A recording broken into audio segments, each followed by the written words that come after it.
안녕하세요. 조건문 5번째 시간입니다.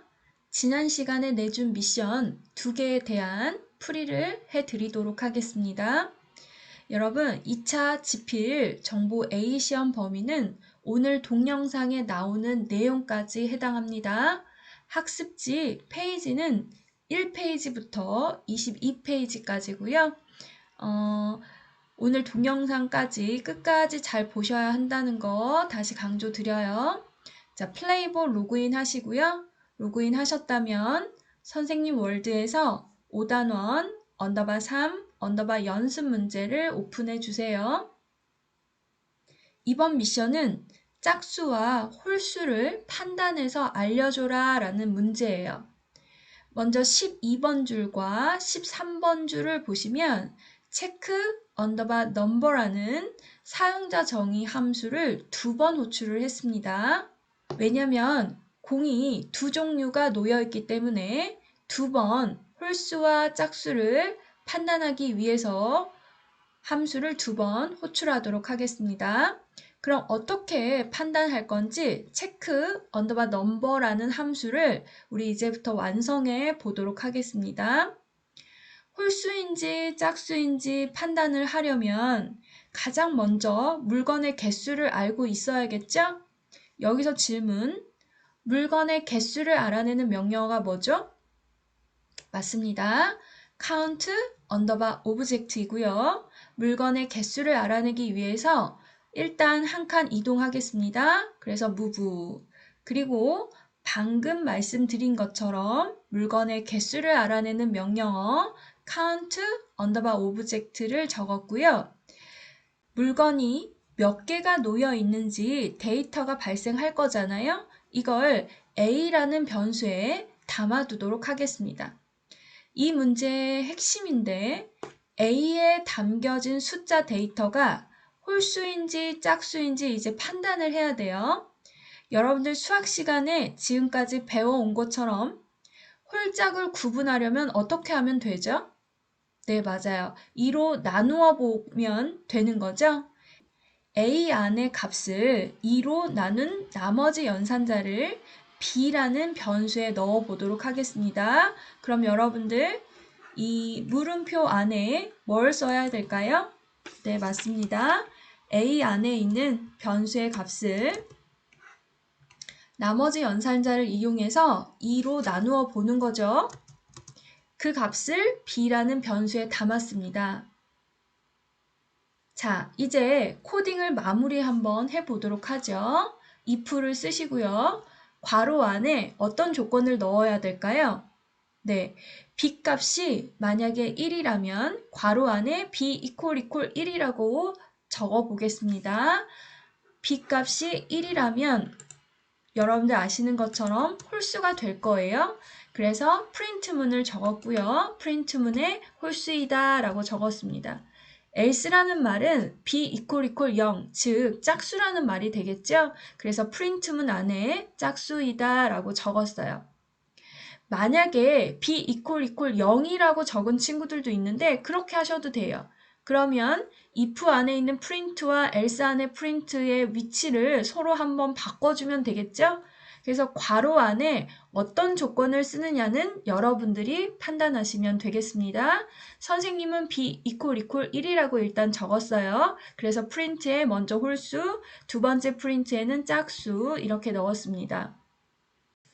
공이 몇 개가 놓여 있었는지 함께 알아보기 위해서 프린트문 안에 a라는 변수를 함께 적어줬고요. 변수는 따옴표 쓰지 않는다. 이거 기억해 주세요. 여기서 보시면 몇 줄 안 되는 코드이지만 선생님처럼 코드를 짜실 때 이렇게 들여쓰기를 잘 해두셔야 한눈에 코드가 잘 보이고요. 오류도 찾아내기가 쉽다는 거 다시 한번 강조드립니다. 코딩이 다 끝났어요. 이제 실행시켜서 정말 짝수와 홀수를 구별해 내는지 한번 확인해 볼까요? F2. 자, 화면을 살짝만 줄일게요. 우리가 예상한 대로 3은 홀수이고요. 6은 짝수이다 라고 짝수와 홀수를 잘 구별해 내고 있습니다. 첫 번째 미션은 마쳤으니까 두 번째 미션 이제부터 풀어보죠. 다음 두 번째 선생님 월드에서 5단원 언더바 4 연습 문제를 오픈해 주세요.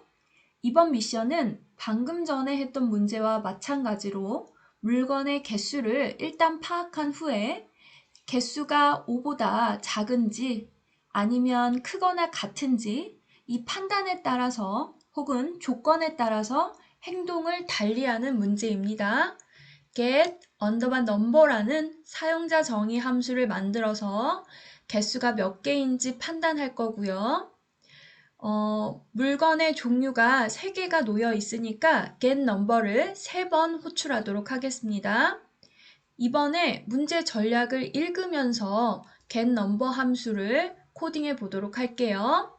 문제 해결 전략 괄호 1번입니다.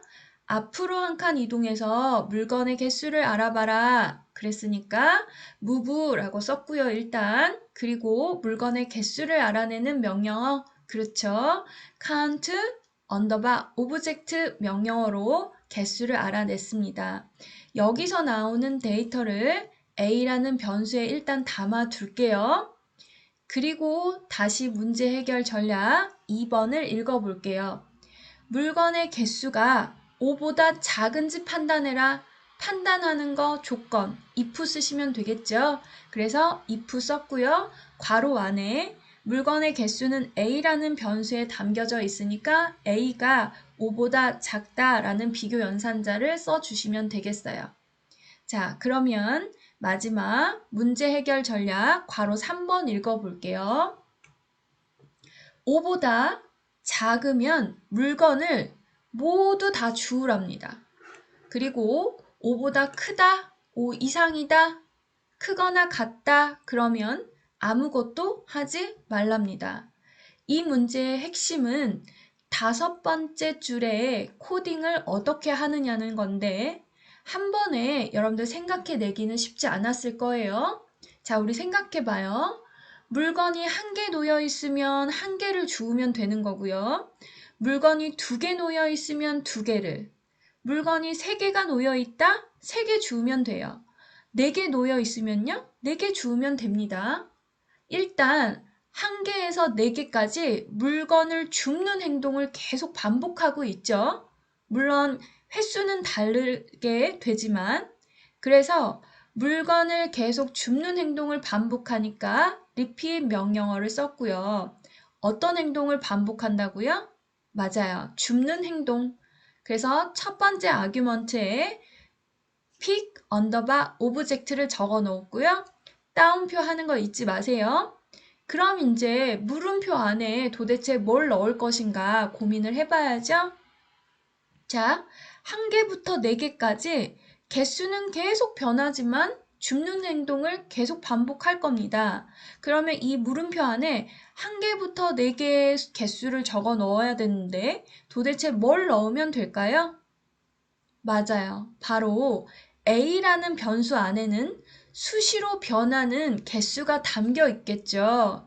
그래서 그 A를 바로 이 물음표 대신에 넣어주시면 되겠습니다. 이거를 처음에 생각하기 굉장히 어려우셨을 거예요. 여러분들 고민하시는 것만으로도 의미 있다고 선생님이 늘 말씀드렸죠. 그래서 A라고 적어 넣으시면 되고요. 그리고 5보다 크면 아무것도 하지 말아라 라고 했으니까 else를 쓸 필요가 없죠. 그리고 코딩은 여기서 스탑. 만약에 5보다 크거나 같을 때 어떤 행동을 해라 라고 한다. 그러면 else를 쓰시면 돼요. 그리고 else 안에 원하는 동작을 코딩을 더 하시면 되겠습니다. 자, 실행시켜 볼게요. 실행 FE. 그러면 물건 카운트 되는 거 보이세요? 네, 3개 놓여있던 자동차와 2개 놓여있던 공은 모두 주워서 사라졌고요. 7개, 즉 5개 이상 있었던 꽃만 남게 됐네요. 오늘 동영상은 여기서 마칠게요. 여러분들 동영상 보느라고 수고하셨습니다. 다음 시간에 만나요. 안녕.